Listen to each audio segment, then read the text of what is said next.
Aasta 2014 on kuulutatud rahvusvaheliseks Soome lahe aastaks. Tegemist on Eesti, Soome ja Venemaa ekspertide ühisprojektiga, mille raames on esmakordselt võimalik väga täpselt välja selgitada Soome lahe ökosüsteemi seisund. Soome lahe eesmärk on anda hoogu Eesti, Soome ja Venemaa vahelisele kolmepoolsele koostööle just lahe keskkonnaseisundi parandamiseks.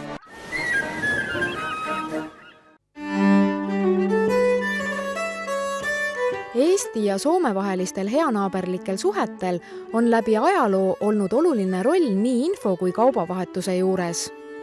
Martti, sa oled Helsingin historian tutkija ja sul on hyvin monta kiinnostavat tietoa.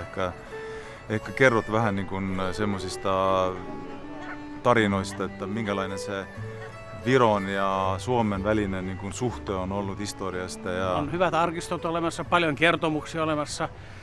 Että juuri kun höyrylaivaliikenne oli aloitettu Helsingin ja Tallinnan välillä ensimmäistä kertaa 1837 ja seuraavana vuonna aloitti tämä Kylpilä toimintansa 38, oli helppo tulla Tallinnasta. Ensimmäistä kertaa höyrylaivalla Pietarista ja Tallinnasta laiva kulki koko ajan Tallinna, Pietari, Helsinki.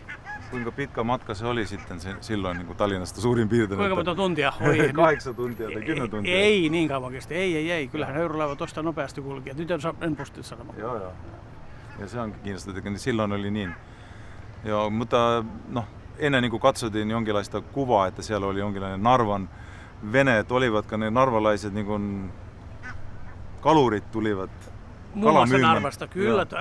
Koko Viron rannikolta tultiin myymään Helsinkiin. Joo, suoraan Helsingin. Helsingin torille tultiin, varsinkin silakkamarkkinat syksyllä, mutta Helsingissä oli erittäin suosittua virolainen peruna esimerkiksi. Se oli toiseen maailmanstaan asti. Sitten kaikki loppui tietysti 40, mutta siihen saakka niin kontaktit Tallinnaan oli kautta vuosisatoja niin tiiviitä. On vanha uusmaalainen sananparsi sanonta jo 1500-luvulta, että Helsingin Suomesta lähdettiin yli Tallinnaan, niin sanottiin, että ei saa heittää pettua menemään ennen kuin Tallinna näkyy. Eli että jos meillä oli pula ruuasta, niin se lähdettiin ostamaan Tallinnasta. Okay. Että silloin kun Viro oli, Liivinmaa oli vilja-aitta. Sieltä lähdettiin hakemaan vilja. Jos Suomesta loppui, niin ruoka haettiin Tallinnasta. Tieltä löytyi, Tallinnasta löytyi. Kruiisime nüüd uurimislaevale Salme, mis on Eestis ainus tipptasemel varustatud uurimislaev ning hoiab silma peal Läänemere seisukorral, et inimesed saaksid ka edaspidi turvaliselt puhast merevett nautida. Tere, kas võin peale tulla? Palun. Aitäh. Kuhu me nüüd sattunud oleme? Tallinna Ülikooli uurimislaevale Salme. Vahva. No lähme vaatame, millega te siin tegelete.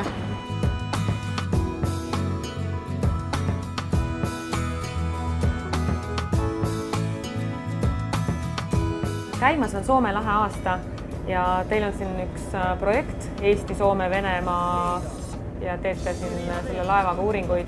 Kuidas see koostöö sujund on? Siiamaani on koostöö väga hästi sujunud. Tegelikult me oleme selle seltskonnaga, osad inimesed on natuke vahetunud, aga selle seltskonnaga me oleme teinud 90. aastate keskelt juba mitmeid erinevaid uuringuid. Ja mis selle aasta siis erisus on see, et me teeme neid palju rohkem.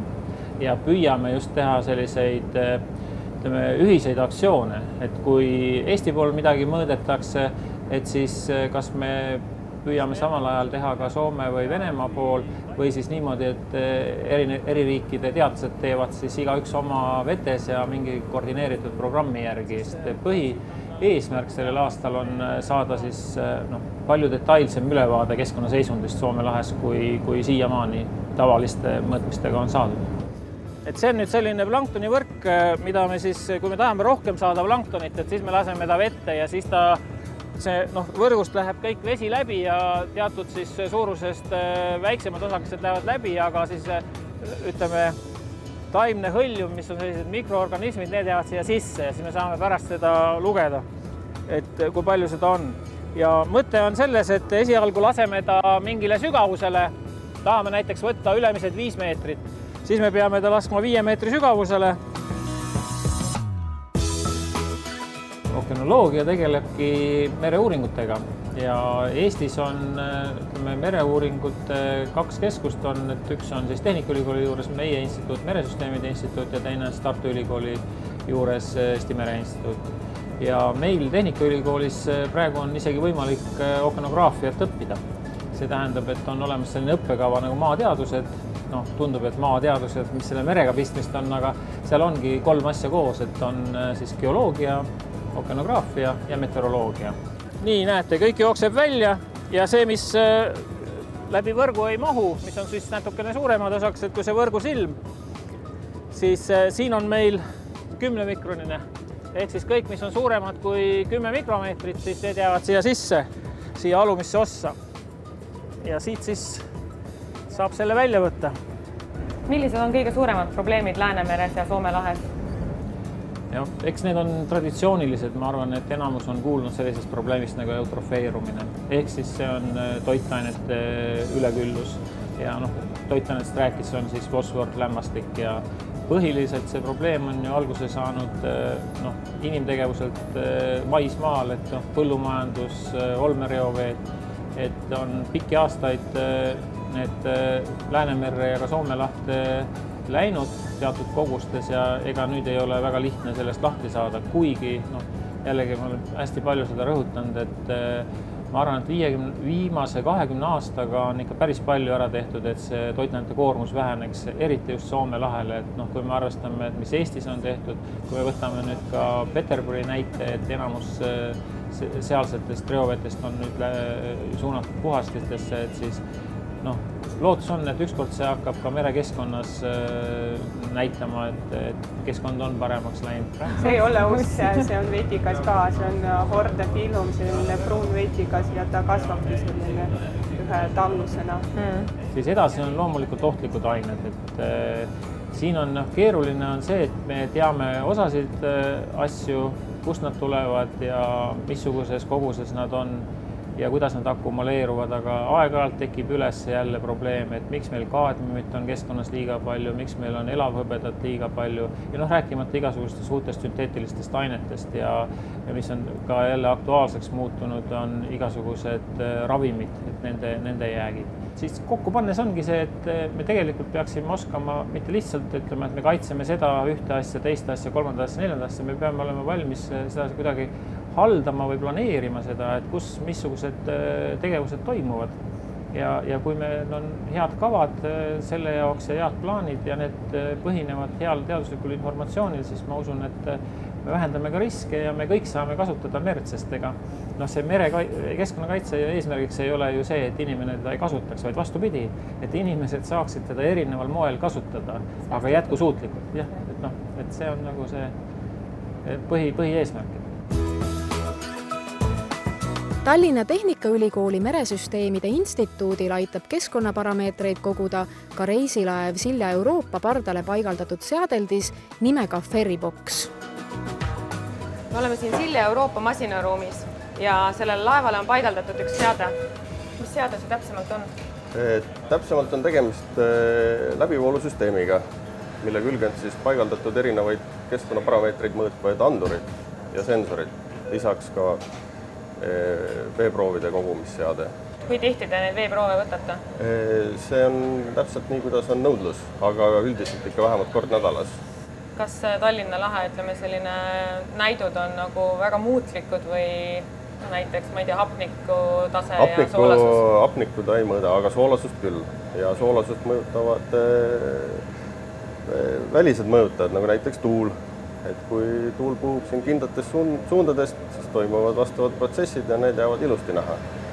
Et kas siis süvaveekerked või siis vastupidised sündmused. Soome lahte nagu suubuvad jõed ka muudavad neid näite kuidagi? Eks ikka, sest eriti just kevadel, et kui lumi sulab ja natukene magedam ja kindlasti.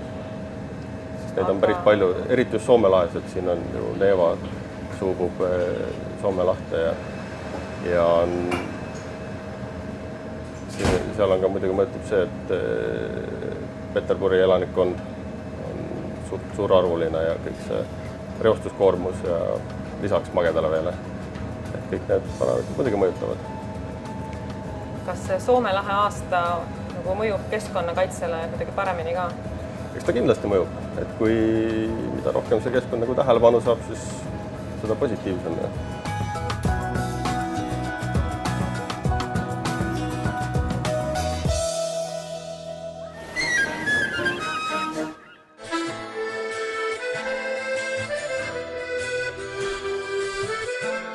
Meie esivanemad on siinsel rannaalal asunud aastatuhandeid ning muinasaegadest pärit tavade kohaselt süüdatakse randades tulemärgid, et esivanemate hinged teaksid, turvaline kodupaik mäletab. Vanimad andmed tuledega teadete andmisest pärinevad viikingi ajast. Siis süttisid iilatuled Rootsi ja Soome ranniku laevateede ääres meremeestele tee näitamiseks ohutusse sadamasse või randa. Muinastulede öö on kaasaegne traditsioon, mis sai alguse 1992. aastal Soomes. Augusti viimasel laupäeval kell 9:30 õhtul süüdatakse rannakülades ja sadamates lõkked. Muinastulede kett on liikunud üle Põhjalahe Ahvenamaa kaudu Rootsi. Lõkkeid süüdatakse Läti, Leedu, Poola, Saksamaa ja Taani randades ning loomulikult kaunistavad iilatuled merevaadet 31. augusti suveööl ka Eestis.